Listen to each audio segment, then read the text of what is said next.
This, yeah. Boy, this is a monster of a home. Oh, it is. Record-setting pocket change for you. $165 million in the Beverly Hills. Wouldn't it be cool if he financed it? Can I get this for 3.5%? No, I have a feeling he paid cash. 9 acres in full cash. Right. That would be something. Lots of suitcases. Right. But yes, it is record-setting. And it's not like he doesn't have homes in Beverly Hills and Los Angeles already. But you've seen a lot of Jeff Bezos recently. Super Bowl, after party. You've seen him at the Oscars, you know, with this gigantic new estate. And given that he's worth $131 billion, yes, he can afford it. And if you compare it to the average folk, that's like spending, I guess, $75,000 for somebody that makes $60,000 a year. So, you know, I guess this is the Beverly, like 0.8% of 1% of his Beverly Hillbillies estate, right? Oh, that's Chartwell. You're thinking of Chartwell. That Mr. Murdoch. Mr. Murdoch. Spent what I was saying is that was the record prior to this, is what I'm saying. That's right. That was. Okay. So he's worth a lot of money. And he also bought up a lot of land as well. That's right. Next door. Do we know what he plans to do with that? Or? Well, he already owns 11,000 square feet, also near the Beverly Hills area with Mackenzie Bezos, his ex-wife, and he's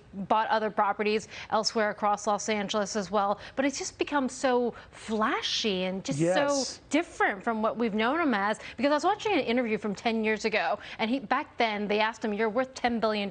You're still driving an old Honda Accord." That's not the case anymore. Right. We see Jeff Bezos today in 2020. So it's a different feeling, I guess, with the richest man in the world and how he's spending it. Spend it, splurge it, live you know, some would say he actually got a deal because this $165 million mansion, I think David Geffen bought it for $47 million. This is the old Warner estate back in 1990. So there's been appreciation. Sure. And some would say that this land, you can't find anything like it. There were no real estate agents involved in this cash. So it was a straight transaction from David Geffen's hands to another rich guy. Oh, so no realtors involved. Yes. No commissions. There is that. So meanwhile, Mark Zuckerberg, another rich guy, he's calling now for something that can make him less rich. Well, he's calling for more regulation in this op-ed piece in the Financial Times. And he says that people need to feel that global technology platforms answer to someone, so regulation should hold companies accountable when they make mistakes like Facebook. And companies like mine also need better oversight when we make decisions, which is why we're creating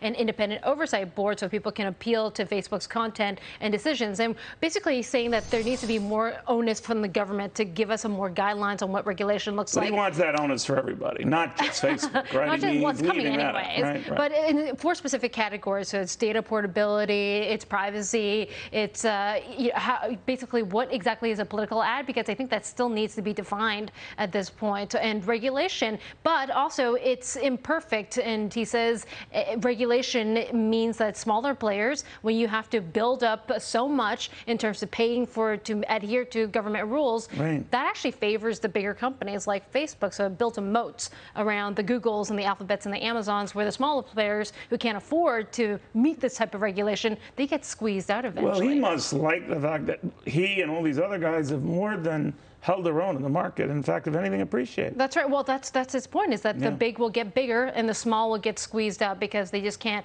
afford to adhere to it, and they just give up and say, okay, well, let's just sell ourselves to the big players anyways, like those types that can't afford to meet those regulations. Right, but he's not the guilty party.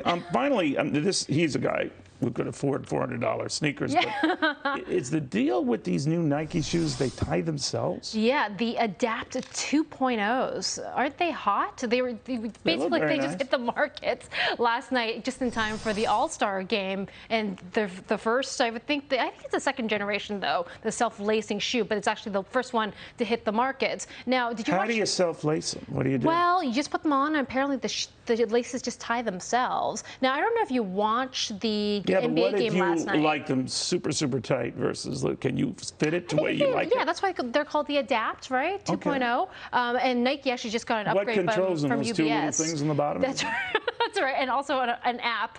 I will teach you how to use that app from Nike and how to Well, see, you're young. This looks actually very intriguing to me, if I don't have to soil myself with activity. Soil yourself. That's an interesting But that's a great term. technique. Now, but what makes them worth 400? Because, well, it's new technology. You Sure. don't have to bend down, hurt your Sure. knees for Right. them to lace up, and it's brand new. They're hot. If Sure. you saw on the NBA players last night on the NBA All-Star game, which was a little bit more tense than I had expected. But also, I should point out that the NBA pointed out that they stand to lose hundreds of millions of dollars because of the controversy in China, and also coronavirus is a threat to Nike sales. Just to bring it back to reality here. So they look great. They can sell for $400, pretty high margins, I'm sure, but there are risks to Nike sales forecasts and also the NBA as well and their profits going forward. Are players interested in wearing these shoes? I mean, Absolutely. so it's not just me and my Cocoon Club regulars who are intrigued with a self-tying shoe. Right. No, well, obviously it's a newfangled, something Right. hot, something new, something Sure. modern that you want to put on your feet. Don't you want to be one of the first adopters to say, It hey, looks very I'm very cool. exclusive. It looks very, I have very one cool. of the first Do they ones. have these like in wingtips or not? I guess that's all right, thank you very much. I see red for you. Yeah, though. yeah, What do you well, think? yeah. Jordan Reds. Yeah, look further. Great job, my friend. Thank Great you. job.